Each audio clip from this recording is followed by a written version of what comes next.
จะ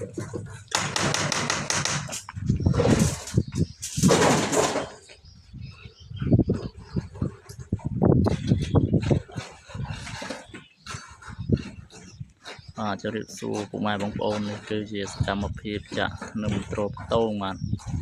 ยังเจอที่เปิดมันตัวตึงจังคือยังจะที่ต้องไปนับเปียตึกให้มันรึงงวงมัน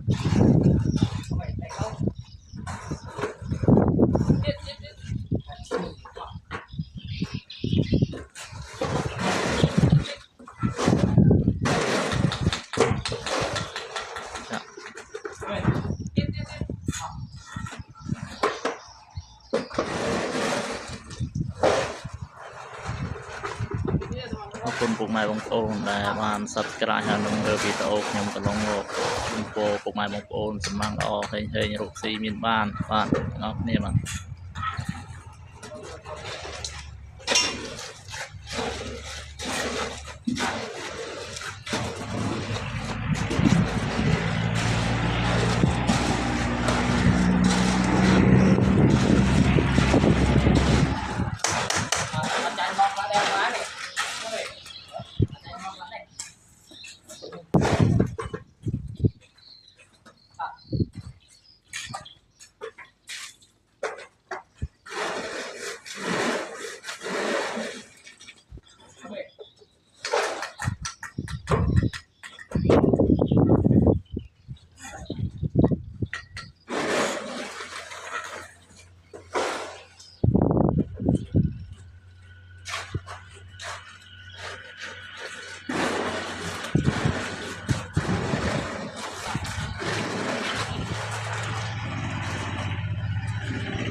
มาบางคนจะนำไปตรบโต้งอัดอัดจะจะหนึ่งตรบโต้ง